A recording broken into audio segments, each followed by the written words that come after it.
आराध्य श्री चरणे कोटिश वंदन।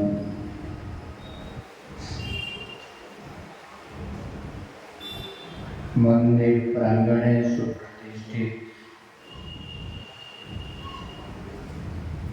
जगज्जननी जगदम्बा अन्नपूर्णा बाबा विश्वनाथ, भगवान राधा मदन मोहन, भगवत विग्रहे रातुल चरणे शतकोटि वंदन। जिनार असीम अनुग्रह कृपार फले আমরা এই পবিত্র স্থলে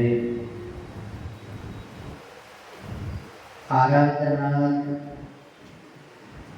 সুঅবসর লাভ করতে পারছি। ব্রহ্মলিঙ্গ শ্রদ্ধেয় বাবার ব্রহ্মময় উপস্থিতিকে কোটিশ বন্দন করছি।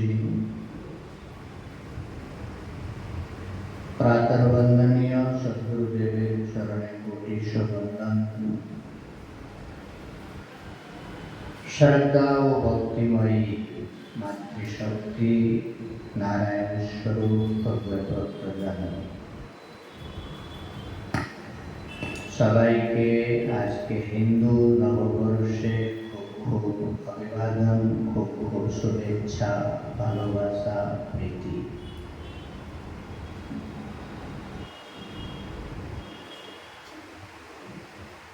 सुंदर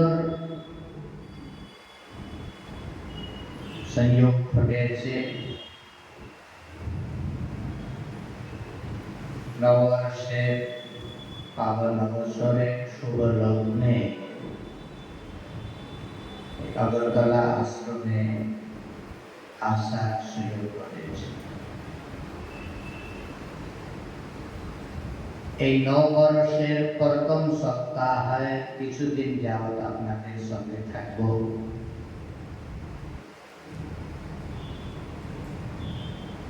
সঙ্গে সঙ্গে মায়ের আরাধনার পর্ব চলছে। বাসন্তিক নবরাত্রির এই শুভ লগ্ন আজ থেকেই ঘট স্থাপন করে মায়ের আরাধনা আরম্ভ হয়েছে।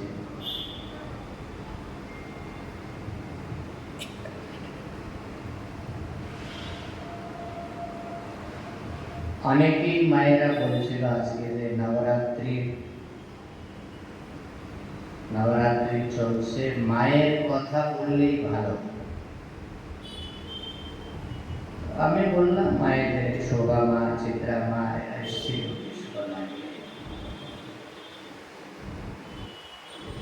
এই সংসারে যত রকম জ্ঞান চর্চা আছে,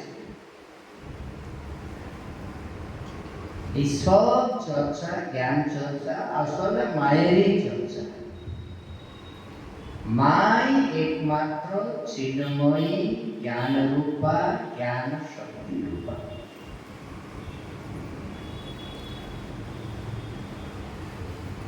খুব সুন্দর ভগবত নাম কীর্তন আপনারা সবাই মিলে খুব তন্ময়তার সঙ্গে করছিলেন। আমি কি বিষয় বলবো এটা আসছি, একটা মনের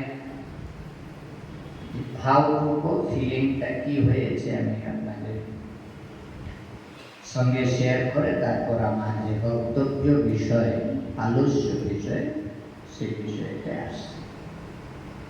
এই যে প্রতিদিন কিছুক্ষণ বসে ভগবত নাম সংকীর্তন করা,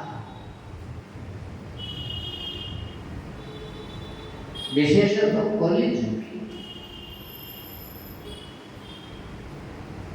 এটা খুব প্রয়োজন আছে। নারদ মুনি একবার বৈকুণ্ঠে গিয়ে ভগবানকে জিজ্ঞাসা করলেন যে আপনার সবক্ষণেই উপস্থিত থাকা ঠিকানাটা কি, অ্যাড্রেসটা কি, কোথায় গেলে আপনাকে অবশ্যই 100% পাবই পাবো, এরকম একটা ঠিকানা থাকলে আমার সুবিধা। আমার যখন তখন ইচ্ছা হয় যে যাই নারায়ণের সঙ্গে একটু দেখা করে আসি, কিন্তু আমি বেগুনকে আসলাম তো বুঝতে পারলাম যে আপনি কৈলাসে গিয়েছেন বড় বাবার সঙ্গে দেখা করতে। কৈলাসে পৌঁছালাম, বাবা বললেন যে চলে গেছে ওই বেগুন ব্রহ্মলোকে ব্রহ্মাজির সঙ্গে দেখা করতে। অনেক সময় আপনার সঙ্গে দেখা হয় না, অনেকবার। আমার একটা এরকম ঠিকানা লাগে যেখানে পৌঁছে গেলে 100% কনফার্ম যে আমি আপনাকে পাবো। বাবা কিন্তু দয়া করে ওই ঠিকানাটা বলে সব সময় with 100% of confirmation ভগবান বিষ্ণু যেখানে থাকেন তার অ্যাড্রেসটা আমি পেয়েছি শাস্ত্রে। বলে দেবো আপনাকে, লাগবে? ভগবান বলেছেন না হাম বসামি বৈকুণ্ঠে, আমি পার্মানেন্টলি বৈকুণ্ঠে থাকতে পারি না। মানে বিজি মানুষ তো, অনেক কাজ, আরে বাপরে বাপ। আমাদের একটা ছোট দোকান বাড়ি টাড়ি আছে, ওটা ম্যানেজ করতে করতে মাথাটা গরম হয়ে যায়। আর ঠাকুরকে তো এই ত্রিভুবন পালন করতে লাগে, তো ওনার কাজ তো মানে কেমন বিজি ব্যক্তি, সবসময় বৈকুণ্ঠে থাকতে পারে না। নাম বসামি বৈকুণ্ঠে। আচ্ছা, যোগীরা যখন ধ্যান করে তখন তাদের হৃদয়ে গিয়ে ওনাকে দর্শন দেয়, হৃদয়তে কিছুক্ষণে ওনাকে বাস করতে, কিন্তু সেখানে সবসময় যায় না। ধ্যান করলেই যে ঠাকুরকে ওখানে যেতে হবে এরকম রুলস নাই, এত টাইম নাই ওনার কাছে। নাহম বসামি বৈকুণ্ঠে যোগীনাম হৃদয়ে চ না। যোগীদের হৃদয়ে সবসময় আমি থাকতে পারি না, সবসময় থাকা টাইম পাই না,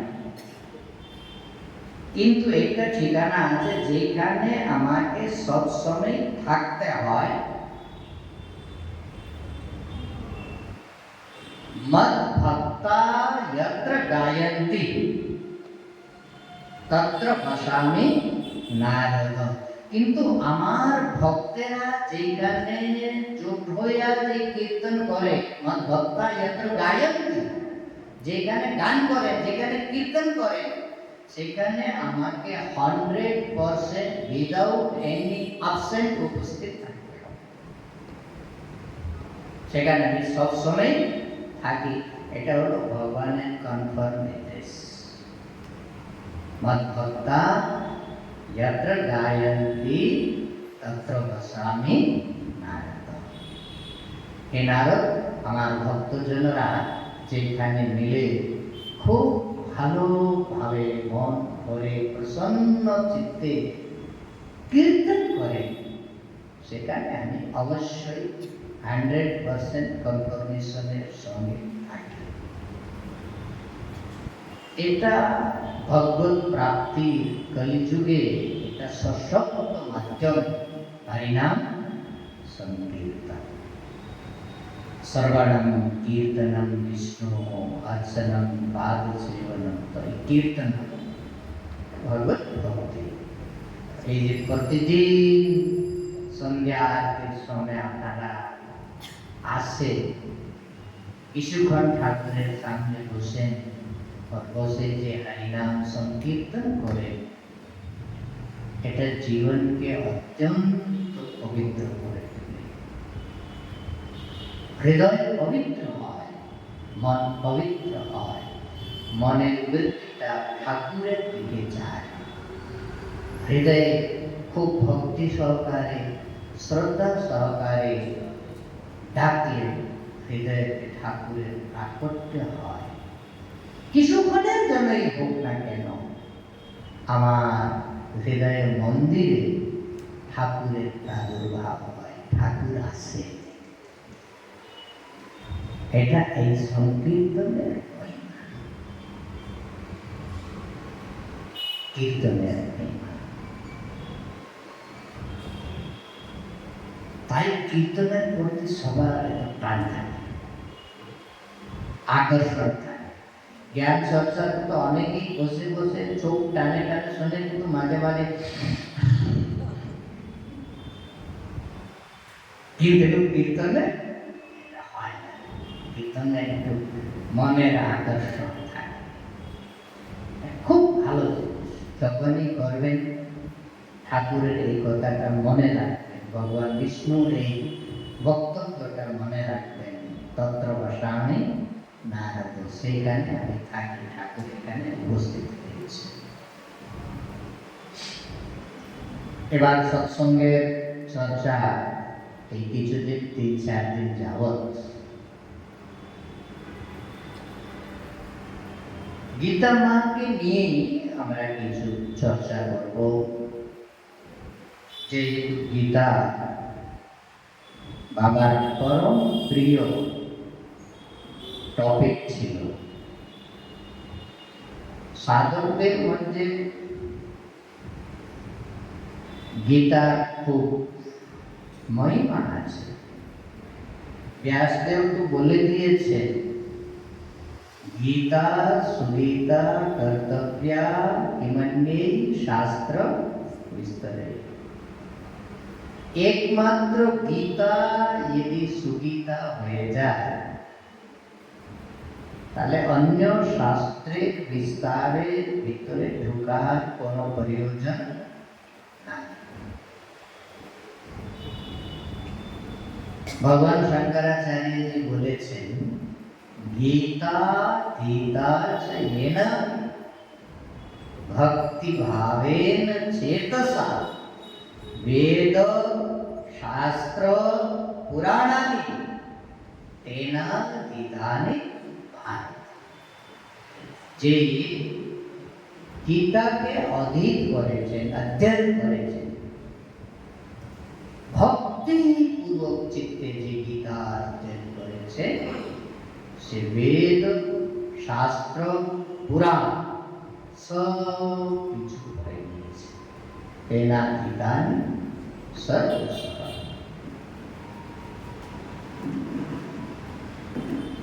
এরকম যে এক গৌরবপূর্ণ महिमा संपन्न भगवत तत्व परिपूर्ण जे गीता ग्रंथ रत्न अनेक কথা মনে পড়ে গীতা মায়ের কথা বলতে গেলে। গীতা গঙ্গা চ গায়ত্রী गोविंदेति स्थिते चतुर्गकार संयुक्ते पुनर्जन्म न विद्यते।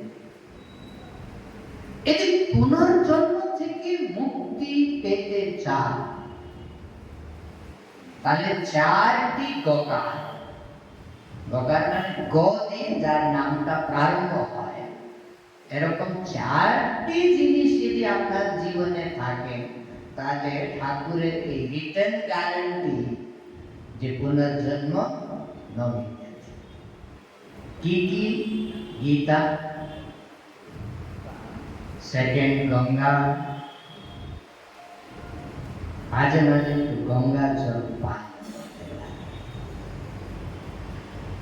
এই গঙ্গা জল মাত্র কোন জল ধারা, এটা দ্রবীভূত ব্রহ্ম, ব্রহ্মের ব্রহ্ম সত্তার দ্রবময় স্বরূপ আমাদের পরম পবিত্র গঙ্গা মা। गीता गंगा गायत्री और वेद माता गायत्री और गोविंद परमात्मा साधक संगे एटाई बिउटी। दिने जा किछु करो, ऑफिसे जान, संसारे गृह कर्मे रत थाकुन, অফিসে ডিউটি পালন করুন, সমাজের অন্য কর্তব্য করুন, কিন্তু বিকালে ওই একটু আর্থিক সময় চলে আসবেন, তাহলে গীতাও পাবেন, ঠাকুরের স্বর্ণোদক গঙ্গা জলও পাবেন, গায়ত্রী যে বেদ মাতা ভগবানের স্তুতির গানও পাবেন, আর গোবিন্দের কীর্তন করে গোবিন্দের স্মরণও পাবেন। একটা প্লেস, একটা স্থান যেখানে আপনার মুক্তির জন্য যেই সব সামগ্রী গীতা গঙ্গা গায়ত্রী গোবিন্দ, এটা কম্প্যাক্ট প্যাকেজ, ক্যাপসুল প্যাক, প্রতিদিন একটু একটু নিয়ে যাবে। গীতা গঙ্গা চ গায়ত্রী গোবিন্দেতি স্থিতে চতুর্গকার সংযুক্তে। এই যে চারটি গকার, এটাই আমাদের জীবনের সঙ্গে সংযুক্ত হয়ে যায়। এটা রিটার্ন গ্যারান্টি, পুনর্জন্ম ন বিদ্যতে, আর পুনর্জন্ম হবে না। তাই আসুন এরকম যে পবিত্র গীতা মা, এই গীতা মায়ের আশ্রয় নিয়ে 3-4 দিন যাবত আমরা এই সৎসঙ্গে জ্ঞান চর্চা করব।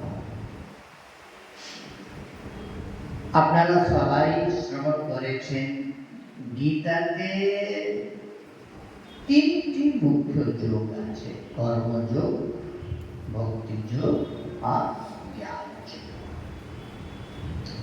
এরকম বিবাদ শোনা যায় যে গীতার প্রথম যে 6টি অধ্যায় সেটাতে বিশেষভাবে কর্মযোগের প্রতিপাদন। মধ্যম যে 6টি অধ্যায়, 7 নম্বর অধ্যায় থেকে 12 নম্বর অধ্যায় অবধি ভক্তি শতক বলে, ভক্তি যোগের ব্যাখ্যা সেটা। আর অন্তিম যে শতক 6টি অধ্যায়, 13 নম্বর অধ্যায় থেকে 18 নম্বর অধ্যায় পর্যন্ত, সেটা জ্ঞান যোগের বিশেষভাবে কথা বলেছে। কিন্তু এটা গীতার বিউটি আছে, হয়তো আপনারা যারা গীতা ধ্যায়ী, যারা স্বাধ্যায়শীল, স্বাধ্যায় করে, তারা হয়তো লক্ষ্য করেছেন এই যে 3টি মুখ্য চর্চা, জ্ঞান চর্চা, ভক্তির চর্চা আর কর্মের চর্চা। উপনিষদ সাহিত্যে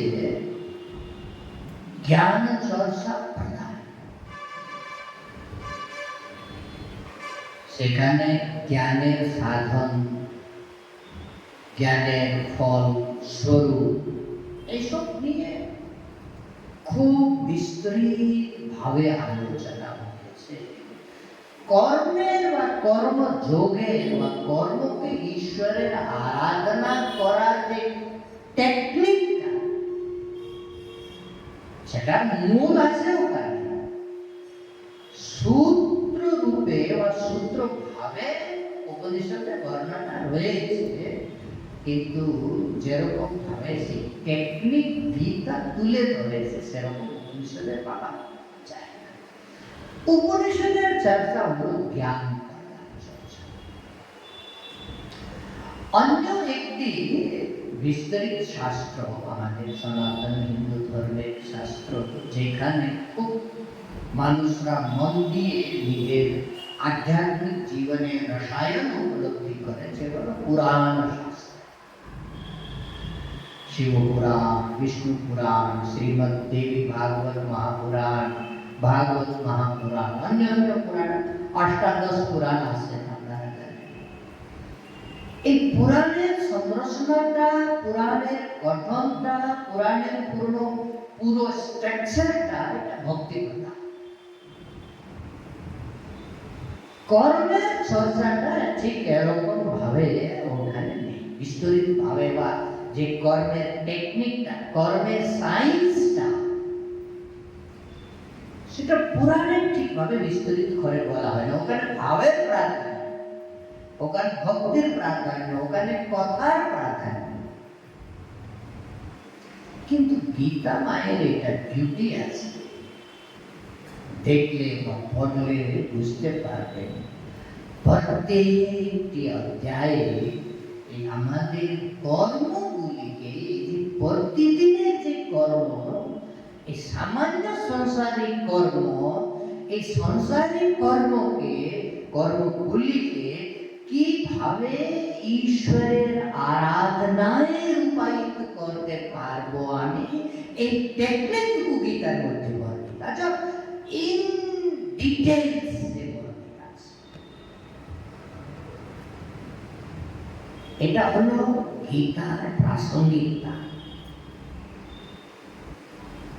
এর মানে এটা নেই যে গীতাতে ভক্তি যোগ নাই বা গীতাতে জ্ঞান যোগ নাই। গীতাতে ভক্তির কথা অনেক, জ্ঞানের কথা অনেক, কিন্তু যেই মন প্রাণ হৃদয়ে দিয়ে গীতা কর্মযোগের চর্চা করেছে, বা কর্মকে শুদ্ধ করার বা কর্মকে ঈশ্বরের আরাধনা করে তোলাতে বর্ণনাটা ভাগীতাতে উপলব্ধ আছে বা গীতাতে পাওয়া যাচ্ছে, অন্যত্র কোন গ্রন্থে এই এক জায়গায় এরকম ভাবে উপলব্ধ নেই।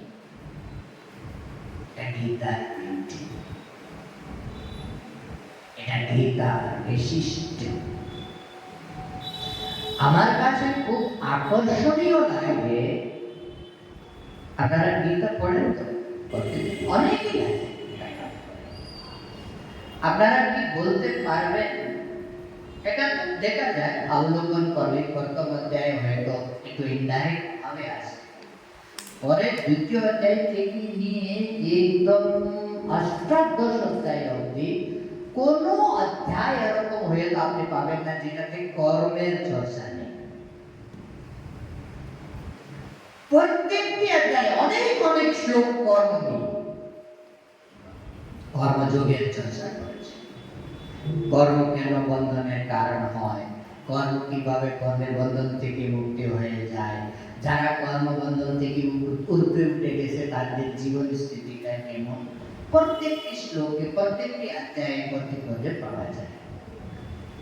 কিন্তু আপনারা কি কোনোদিনই লক্ষ্য করেছেন যে এই কর্ম উপদেশ প্রধান গ্রন্থটি গীতা, এই গ্রন্থে কর্মের বিষয়ে ভগবানের প্রথম স্টেটমেন্টটা কি?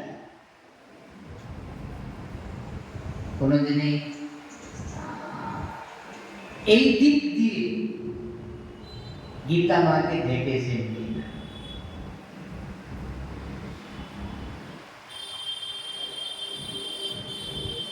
একটু মন দিয়ে অধ্যয়ন করলে বুঝতে পারবেন যে ভগবানের যে প্রথম স্টেটমেন্ট কর্মের সম্বন্ধে গীতাতে, সেটা হলো প্রথম যে প্রকরণটা ভগবানের উপদেশটা প্রারম্ভ হয়েছে থেকে দ্বিতীয় অধ্যায় 11 নম্বর শ্লোক থেকে 11 নম্বর শ্লোক থেকে। এই পূর্বের সব শ্লোকগুলো তো ভূমিকা রূপে চলে গেছে, মহাভারতের সঙ্গে গীতার কি সম্পর্ক, আর কোন পটভূমিতে গীতা প্রাদুর্ভাব হচ্ছে, এইসব দিয়েই প্রথম অধ্যায়টা শেষ হয়েছে অর্জুনের কান্নাকাটি। দ্বিতীয় অধ্যায়ের যে প্রারম্ভে সেখানে অর্জুনের শরণাগতি ইত্যাদি সব সম্পূর্ণ হয়ে যাওয়ার পর আত্মতত্ত্বের উপদেশটা প্রারম্ভ হয়েছে। এই প্রথম যে 20টি শ্লোক 11 নম্বর 11 নম্বর শ্লোক থেকে নিয়ে 30 নম্বর শ্লোক অবধি এখানে বিস্তৃত ভাবে আত্মতত্ত্বের বর্ণনা হয়েছে, জীবের স্বরূপটা। আর কিছু কিছু শ্লোকগুলো এত প্রসিদ্ধ হয়ে গেছে, তার অর্থ জানুক না জানুক অনেকের মুখে আসে, না জায়তে ম্রিয়তে বা কদাচিৎ নায়ং ভূত্বা ভবিতা বা ন ভূয়ঃ অজো নিত্য শাশ্বতোऽয়ং পুরাণো ন হন্যতে হন্যমানে শরীর। আত্মাটা জানুক না জানুক তখন মনে আছে। আদিয়োয়ং অক্লিদ্যোয়ং আদায়োয়ং অক্লিদ্যোয়ং আসোস্যাম, এতে অনেক ভাবে এই যে জীব সত্তা, যাকে প্রায় আমরা মরণশীল মরণ ধর্মা মনে করে সবসময় কাঁদতে থাকি, মরে যাব মরে যাব মরে যাব, মারা যাব, মেরে ফেলবে, এই আমাদের চিন্তার কোনো শেষ। বুড়ো হয়ে গেছি, হাঁটুতে ব্যথা, কোমরে ব্যথা, চোখে দেখতে পাচ্ছি না, খেলেও কিছু হজম হয় না, এবার কি হবে না, কিছুদিনের পরে মরে যাব। মরলে কি হবে? আর একটা সমস্যা, এটা জানি না যে মরলে কি হবে। এটা যদি জানতে পারতাম যে কিছু মরলে কি হবে, তাহলে মনে শান্তি থাকতো। কিন্তু এটা এক বিরাট জ্বালা যে কিছুই জানি না মরলে কি হবে। মরলে কি হবে? আপনারা হয়তো একটি কথা শুনেছেন, একবার একজন রাজা, ওনার চিন্তা হলো উনি অপুত্রক ছিলেন, পুত্র ছিল না, বৃদ্ধ হয়ে গেছেন, বৃদ্ধ বয়স। এই মরে যাব তাহলে কি হবে, এইটা বোঝাবার জন্য এই কথাটা বলছিলাম। আমাদের চিন্তাটা কেন? রাজা মন্ত্রীদের সঙ্গে সভা করে আলোচনা করে মন্ত্রণা করলেন কিভাবে এই রাজ্যকে সর্বোত্তম সর্বশ্রেষ্ঠ যোগ্যতম উত্তরাধিকারী উপলব্ধ করানো যায়। কোন এরকম একটা কম্পিটিশন রাখতে হয়, যেটা কম্পিটিশন ফাইট করে, যে বিনর তাকে এই রাজ্যটা সুপর্দ করা যায়। তো মন্ত্রীদের সঙ্গে মন্ত্রণা করে সব যারা সুযোগ্য বিচারকরা ছিল ওই রাজ্যতে সবাই মিলে বিচারণা করে একটা নির্ণয় করেছে যে একটা রুম থাকবে, তার উপর একটা বড় লক থাকবে, তার যে কোনো যোগ্য মানুষ ওই লকটাকে ওপেন করে দেবে, তাকেই এই রাজ্যের রাজগদ্দিটা দেওয়া হবে।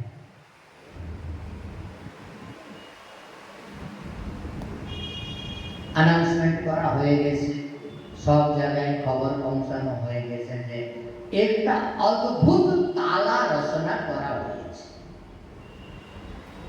তালা মানে একটা ইউনিক লক। এরকম লক আজ অব্দি দুনিয়াতে কোথাও নির্মিত হয়নি। যে কোনো বিজ্ঞ পুরুষ, যেই জাতি হোক, যেই ধর্ম হোক, যেই বয়স হোক, যেই লিঙ্গ হোক, কোনো কন্ডিশন নাই। একমাত্র কন্ডিশন এই লককে যে ওপেন করে দেবে তাকে রাজ্য অর্পণ করা। এটা খবর পাওয়ার সঙ্গে সঙ্গে হুলস্থুল হয়ে গেছে সম্পূর্ণ নগরীতে। এবার লোকেরা লক ইনভেনশনের জন্য কি কি বই আছে, এই বড় বড় পোতা বই সব কিনে কিনে এনেছে, রাত দিন অনবরত পড়াশোনা করছে যে এই লকটা খুলতে হবে। আর একবার যদি কোনো ভাবেই লকটা যদি খুলে যায়, তারপরে আর কোনো চিন্তা নেই। এবার তিথিটা নির্ধারিত হয়ে গেছে কোন দিনে লকটা খুলতে হবে। সবাই, বিশেষ তো যুবকদের বেশি উৎসাহ, তাদের তো রাজা হইতে হবে, তাদের ফিউচার ক্যারিয়ারের ম্যাটার। এটা খুব ভালো ক্যারিয়ার, রাজা হয়ে যাওয়ার থেকে বেটার আর কোনো ক্যারিয়ার নেই। তো সবাই চলে এসেছে, বড় বড় বই সত্যি অনবরত পড়তে। হ্যাঁ, দেখছেন আজকাল পরীক্ষা দিতে ছেলেমেয়েরা যখন যায় ওই অটোতে বসে আছে, কিন্তু বই নিয়ে নিয়ে লকটা খুলতে পারে কি যেন মিস না হয়। লক খোলার টেকনিকটা বুঝতে। আচ্ছা, 12 মাসে কিন্তু পড়ে না, সবসময় মোবাইল নিয়ে টিপাটিপি করবে, বসে থাকবে, টক টক টক টক টক টক, ফেসবুক করবে, হোয়াটসঅ্যাপ করবে, ইনস্টাগ্রাম করবে, রিল করবে। তখন পড়াশোনার চিন্তা নাই, কিন্তু যখন পরীক্ষা দিতে যাবে, পরীক্ষা হলে তখন বই নিয়ে ওই উত্তর ভিতরে বসবে। এটাই কাজ যদি প্রতিদিন 2 ঘন্টা 1 ঘন্টা করে করতে, তাহলে এটা আর কষ্ট করতে হইতো না, কিন্তু তা করি না আমরা। আমরা বিশেষজ্ঞ সবাই উপস্থিত হয়ে গেছে। কাল সকাল থেকে এই প্রতিযোগিতা আরম্ভ। যে ব্লকটা খুলে দেবে তাকে রাজ্য অর্পণ করা হবে। সবাই বড় বড় নানা রকম কি, কেউ ছোট, কেউ বড়, লম্বা চড়া, অটোমেটিক সব নিয়ে এসছে নিজের নিজের পকেটে করে। যাই হোক, তারা খুলে দেবে, তা তো খুলেই নিতে আর কোনো রাস্তা নেই। কিন্তু যাচ্ছে, চেষ্টা করছে, পারছে না, তালাটা খুলছে না, চেষ্টা করছে, খুলছে না। বিকাল অব্দি অনেকজন চেষ্টা করেছে, খুলতে পারছে। একজন সাদা যুবক, বইটাই হাতে কিছু নাই, শান্ত হয়ে বসে আছে। সবার চেষ্টা দেখছে তারা কি করছে, কি করছে, তালা খোলার জন্য কি করছে। তার নম্বর আসতো, সে গিয়ে বলে খোলার চেষ্টা তো করে করবো, আগে দেখি তালাটা বন্ধ করা কিনা। সে হাত দিয়ে টেনেছে, তালা এমনি খুলেছে। তারা তো বন্ধ করাই ছিল না। রাজার মাত্র পরীক্ষা করা ছিল যে কেউ নিজের বিবেককে প্রয়োগ করছে কি করছে না। যে কেউ বিবেকী হবে, যে কোনো তালা খোলার আগে চেক করে দেখবে যে বন্ধ করা হচ্ছে কিনা।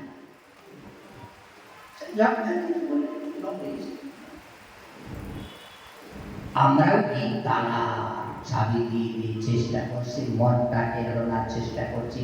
এই চাবি দিয়ে তালা খুলে যাবে, এই চাবি দিয়ে খুলে যাবে, এই ওষুধটা খেয়ে নেব, এই রসায়নটা খেয়ে নেব, এই ডক্টরের কাছে চলে যাব, যে কোনো ভাবে মনকে আড়াইলে পারলে তালাটা খুলে যাবে। আসলে তালাটা দেবাই নাই। গীতা বলছে না হান্যতে, হান্য মানে শরীরে। তোমার শরীরটা যদি মারাও যায়, জলেও যায়, পুড়েও যায়, নষ্ট হয়ে যায়, তাহলে তোমার কিছু হইতো না। কেন তোমার তালাটা বন্ধই না, তুমি খোলার চেষ্টা করছো কেন? এই দুনিয়াতে কারোর ক্ষমতা নাই, কারোর ক্ষমতা নাই, ইভেন ঠাকুরেরও ক্ষমতা নাই যে তোমাকে মারতে পারে। এটা ইম্পসিবল টাস্ক। এই যে ধাতু, এই যে সত্তা, যে এই শরীরের ভিতরে নিবাস করছে, চোখ দিয়ে দেখছে, কান দিয়ে শুনছে, মুখ দিয়ে বলছে, সব ব্যবহার করছে, এটা অজন্মা, জন্ম মৃত্যু রহিত, ঝড় বিকার রহিত, সচ্চিত আনন্দ স্বরূপ চৈতন্য ঘন সত্তা। তার জন্ম নাই, তার মৃত্যু নেই, না জায়তে না মৃত্যতে কদাচিৎ, না জায়তে না মৃত্যতে না অন্যতে। অন্য মানে শরীর, শরীরটা মারা গেলেও এই তত্ত্বটা মরে না, অবিনাশী। এই সুন্দর পরিচয় প্রথম উপদেশ প্রকরণের যে 20টি শ্লোক, যখন আপনার মন খুব খারাপ হয়ে যায় বা রোগে আক্রান্ত, খুব কষ্ট পাচ্ছে, এই কাজ করেন, এটা সাজেশন জাস্ট, খুব মন দিয়ে গীতার ওই 20টি শ্লোক পাঠ করবেন, অর্থটা বুঝেছে। এমনি এমনি আপনার মৃত্যুর ভীতিটা কমে যাবে। শ্লোকের অর্থটা কিন্তু বুঝতে হবে। শ্লোক পাঠ করলে ভীতি কাটবে সেটা আমি বলছি না, কিন্তু কোনো জাদু নাই যে পাঠ করলে, যেমন দুর্গা সপ্তশতী পাঠ করলে পুণ্য হয়, গীতা পাঠ করলে পুণ্য হবে, কিন্তু তাতে শুধু ভীতি কাটবে না। ভীতি কাটবে কখন? ওই শ্লোকের অর্থগুলো বুঝে যদি পাঠ করবেন। 20 শ্লোক সাফিসিয়েন্ট আপনাকে মৃত্যু ভয় থেকে উদ্ধার করার জন্য। দ্বিতীয় অধ্যায়ের 11 নম্বর শ্লোক থেকে 30 নম্বর শ্লোক অবধি পর্যাপ্ত, বেশি আর লাগতো না। এই মেডিসিনটা সাফিসিয়েন্ট, এই রোগ নিবারণ করে যাবে। এই যে প্রথম উপদেশ প্রকরণটা এখানে এই 20 নম্বর 11 নম্বর শ্লোক থেকে 30 নম্বর শ্লোক অবধি, এটা হলো মৃত্যু তোমার স্পর্শ করতে পারবে না। তোমার যে নিজস্ব স্বরূপ, সেটা মৃত্যু অতি ঊর্ধ্বের, এটা বল। মাঝখানে 8টি শ্লোক আছে, 7, 8, 31 থেকে 39 বা 38 অবধি।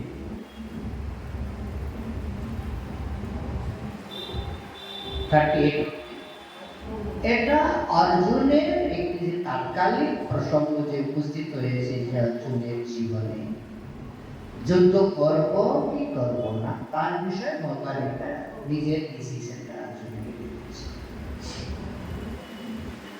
এটার পর যে প্রসঙ্গ প্রারম্ভ হচ্ছে দ্বিতীয় অধ্যায়ে 39 নম্বর শ্লোক থেকে, এটা হলো ভগবানের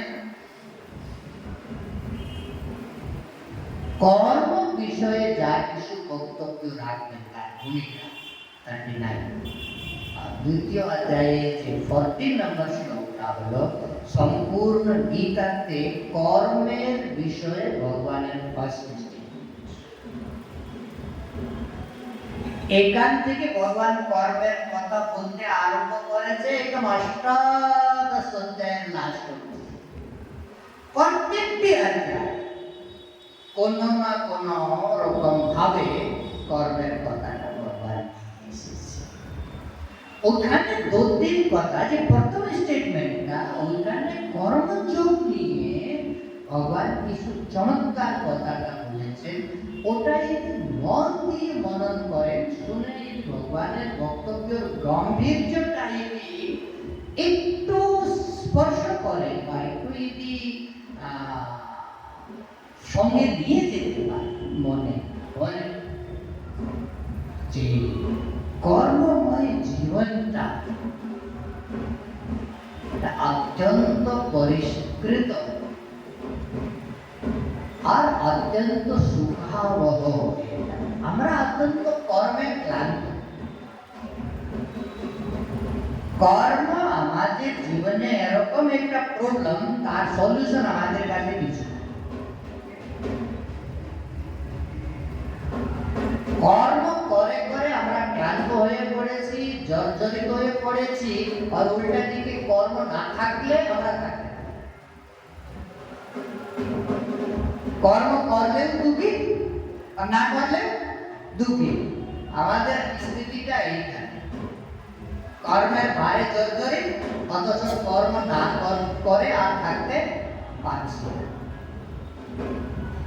এরকম প্রাণীকে কে সুখী করতে পারবে? যে কোনো একদিকে যাবে, হয় সে কর্মের ফিল্ডে থাকুক, যে কর্ম না করলে আমি সুখী হবো না, তাহলে করতে থাক। না, কর্ম করে করে জর্জরিত হয়ে গেছি, মন আক্রান্ত হয়ে গেছে, তা ঠিক আছে কর্ম ছাড়।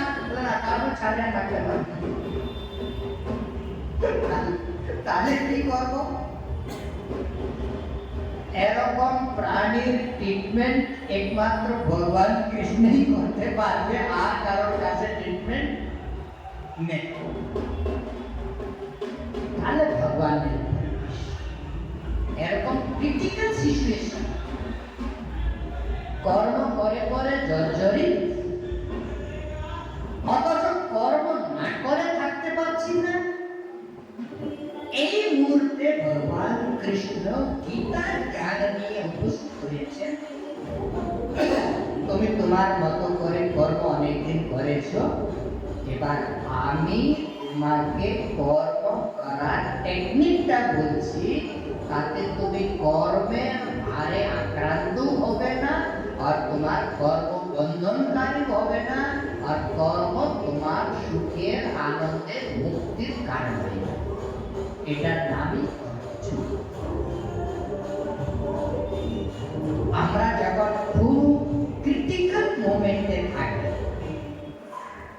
কর্মটাকে করার ক্ষমতা নেই বা উৎসাহ নেই, আর কর্মটাকে ছাড়তেও পারছি না। অর্জুনের এটাই ক্রিটিক্যাল সিচুয়েশন ছিল।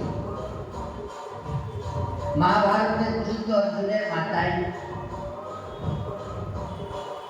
এবার অর্জুন স্বসংকল্পে যুদ্ধ করার জন্য কৃত সংকল্প হয়েছিল, কিন্তু দেখতে পাচ্ছে যে করাটা তো মহা বিনাশের কারণ, না করলেও শান্তি না। এই যে ক্রিটিক্যাল সিচুয়েশন, এই ক্রিটিক্যাল সিচুয়েশনকে সলভ করাটা এটাই গীতার কাজ, এর জন্য গীতার প্রাদুর্ভাব।